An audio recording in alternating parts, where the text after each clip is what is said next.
이어서 강의 말씀드리겠습니다. 아까 이제 교과서 8쪽부터 10쪽까지 이야기를 좀 계속 얘기를 드렸는데, 이제 12쪽에 이런 얘기가 잠깐 나와요. 그걸 또 설명을 안 드릴 수가 없어가지고 요 얘기를 좀 드리겠습니다. 12쪽에 위에서 두 번째 줄 정도 이런 게 있어요.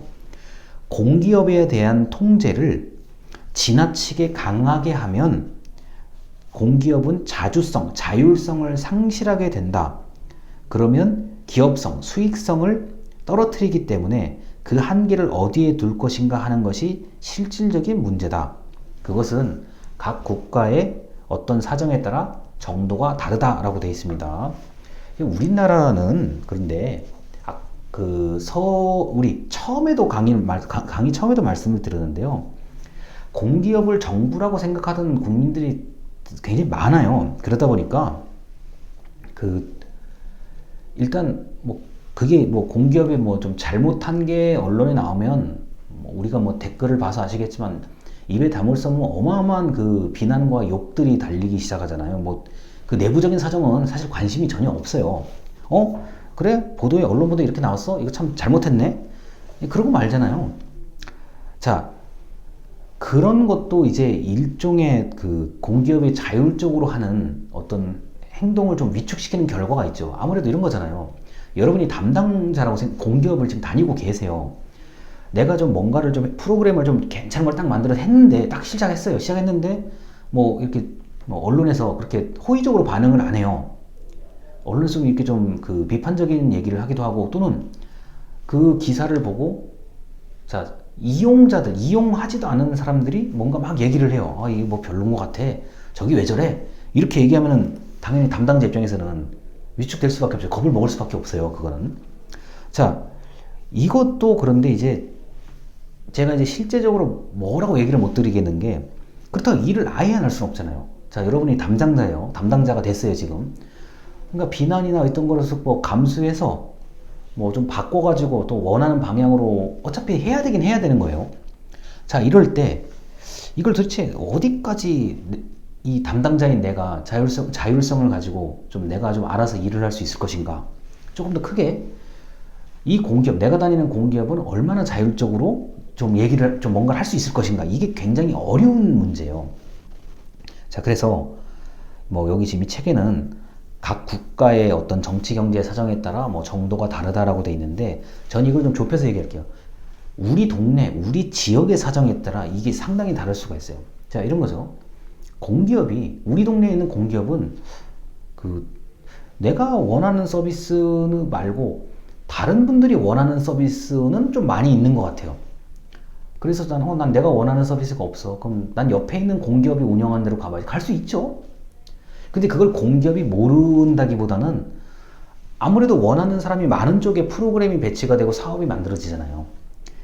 이게 그 지역의 사정이 굉장히 우리나라는 중요하고, 이게 농어촌이냐, 그냥 우리 일반 주택이냐, 일반 주택이 많은 곳이냐, 노인이 많이 있는 곳이냐, 아파트, 우리 새로 생겨진 아파트 단지가 많이 있는 곳이, 이거에 따라 또 천차만별이에요. 그 입장이 다르다는 거죠.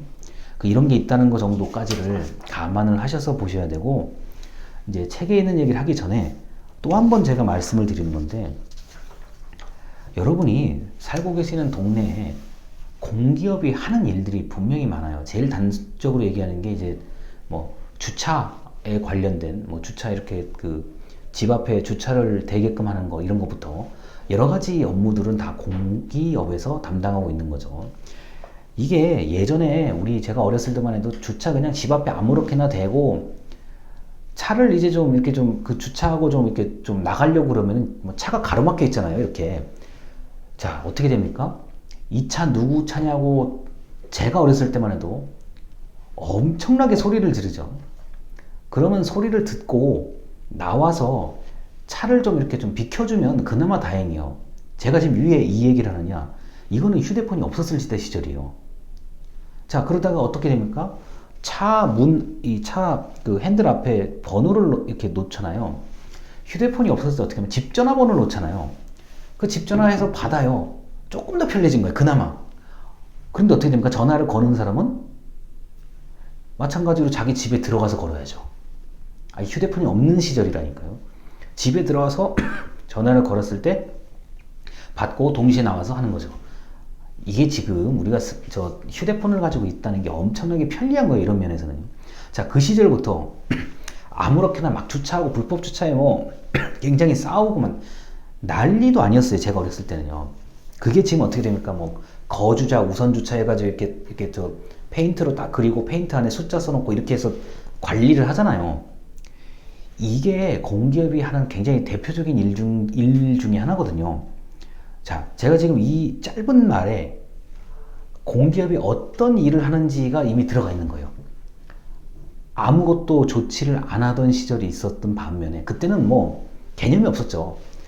어느 순간에 뭐 페인트로 이렇게 그리고 뭐 지정 주차제를 그리고 뭐 이런 식으로요. 공영 주차장을 만들고 이게 공기업이 하는 일이라는 겁니다. 자, 그래서 공기업이 굉장히 많은 걸 한다. 자, 16쪽 공기업의 개념 이제 설명 계속 드리고 있어요. 이게 중간 문단에 이런 게 있어요. 일반적으로 공기업을 목적으로서 공공성과 수단으로서 기업성을 동시에 가지고 있는 조직이다 라고 한다면 공익적 목적에 따라 설립되고 정부에서 위탁받은 수익사업으로 운영되는 이런 준정부 조직도 넓은 의미에서 공기업이다 라고 합니다. 자, 이게 나중에 이제 그 법률상으로는 이게 좀 다르게 구분이 돼요. 구분이 다른데 준정부기관이라고 하면은 아마 우리 일반 국민들 입장에서는 더 생소한 단어일 거예요. 그게 뭐야? 야, 정부기관이라는데 준정부기관? 그럼 정부기관과 비슷한 거 아니야? 맞죠? 그 말이 100% 맞는 말이에요. 그리고 공기업과 이게 굉장히 뒤섞어서 쓰는 단어들입니다. 뭐 준정부기관 나중에 법률적으로 구분할 때 그때 좀 자세히 설명하고 일단은 공기업이라고만 알고 계세요. 아, 말이죠. 중앙부처나 지방자치단체에서 직접 하기가 좀 까다롭거나 어려운 것을 누군가에게 위탁 맡기는 거예요. 우리 이 사업을 누가 대신해 줄래? 저희가 하겠습니다. 그 맡은 업무에 대해서 대신해 주는 거죠. 이게 이제 준정부 기관이라고 하는데 우리가 공기업하고 굉장히 섞어서 많이 사용하는 단어입니다. 자, 그 다음에 이제 넘길게요. 18쪽입니다. 자, 18쪽에 공익기업이라고 되어 있죠. 자, 공익기업이 우리가 알고 있는 이 공기업이에요. 전기, 수도, 가스 뭐 등등 이런 거는 뭐 없어서는 절대 안 되는 것들이기 때문에 이런 공익기업, 자, 공기업이라고 얘기를 뭐 보면 됩니다. 물론 뭐 이것도 또 그 국가마다 좀 차이가 있긴 한데 즉 저희가 봤을 때는 공기업을 얘기하는 거고요. 그 다음에 19쪽에 이제 사회적 기업이라는 얘기가 있어요. 사회적 기업은 그 뭐 여러 가지 설명이 나와 있습니다만 제 강의자를 보시면 좀 더 이해하기 편할 것 같아요. 사회적 기업은 사회적 목적과 영리 활동을 동시에 추구하는 조직입니다. 자, 여기서 이제 명칭을 잘 보셔야 돼요. 기업인데 사회적이라는 단어가 붙은 거예요. 기업은 이윤 추구, 영리 활동을 하는 조직입니다. 이 불변이에요. 근데 사회적이래요.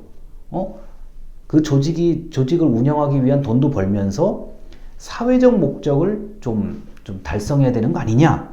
이 두 가지의 목적이 붙어 있는 그게 바로 사회적 기업입니다. 혹시 여러분들이 이제 또 학교를 졸업하시거나 이미 주변에 사회적 기업에서 뭐 근무를 하시거나 사회적 기업을 창업하시려는 분들이 많으세요. 자, 그래서 제가 이제 그 강의 자료에 한국사회적기업진흥원, 자, 영어로 Social Enterprise OR.kr 인터넷 주소입니다. 자, 그리고 사회적 기업 통합 정보 시스템이라고 해서 홈페이지가 만들어져 있어요.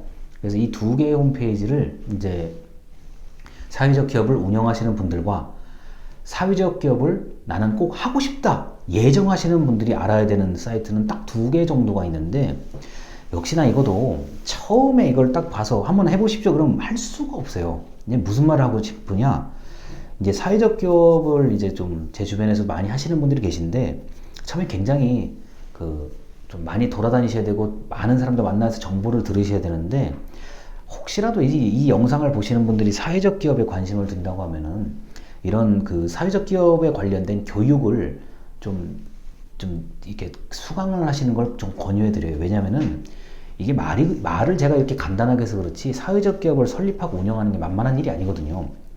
자, 잘 들으셔야 됩니다. 기업을 운영하는 거예요. 그런데 이 기업의 원래 목적 더하기 사회적 목적까지 추구를 해야 되는 거기 때문에 저는 개인적으로 이걸 하시고 싶은 분들 그리고 하고 계신 분들이라면 수업을 들으셔야 돼요. 좀 길게 수업을 들으시고 좀 뭐 이렇게 미리 좀 잘하고 계시는 분들이 말씀 좀 이렇게 강의를 좀 듣고 학교에서 우리가 교육을 받듯이 교육을 좀 받으셔야 이게 제가 볼 때는 나중에 시행착오를 많이 줄일 수가 있습니다. 그리고 이 정부의 어떤 사업을 신청하고 정부에서 이제 좀 지원금 같은 걸 받고자 하시는 분들이 있으시니까 저 개인적으로는 교육을 좀 많이 받으셔야 이 교육 그리고 많이 받으세요. 많이 받아서 지금 잘 활동하시니까요. 좀 교육을 받으셔가지고 시간이 좀 걸리더라도 좀 체계적으로 접근을 하셨으면 좋겠다는 바람이 있습니다. 자, 그리고 뭐 이제 19쪽에 이제 뭐 여러 가지 얘기들이 있는데요. 그 책에 제가 이제 맨 아래 이제 당구장 표시를 뭐라고 써놨냐면은 공익적 목적의 법인은 굉장히 많아요. 자, 공익을 추구하는 법인, 사단법인, 재단법인 등 좋은 일을 하고 싶다는 목적을 전부 다 법인은 다 추구를 합니다. 전 도저히 모르겠습니다. 그러면은 이렇게 생각하세요. 학교 법인. 여러분 학교 다니시잖아요. 대학 다니시잖아요. 대학교 법인이 이 대표적인 공익적인 목적을 담고 있는 거죠. 그리고 어떤 교육이요? 대학 교육을 위해서 만들어진 법인이잖아요. 대학 교육이 굉장히 공익성이 굉장히 큰 교육이죠. 자, 그러니까 뭐 쉽게 생각하세요. 자, 공기업은 아니에요. 절대 대학은 공기업은 아니에요. 그런데 공익적인 목적을 달성하고 있는 거예요. 어떤 수단으로? 교육으로 달성하고 있는 거죠. 학교 법인입니다. 자, 그래서 공기업은 뭐 범위가 굉장히 넓고 공기업이 아니더라도 뭐 여러 가지 공익적인 목적을 추구하는 기업 그리고 법인이 많다라는 사실을 알아두셨으면 좋겠습니다. 일단 여기까지 또 강의를 마치고 계속 이어서 말씀드리겠습니다. 감사합니다.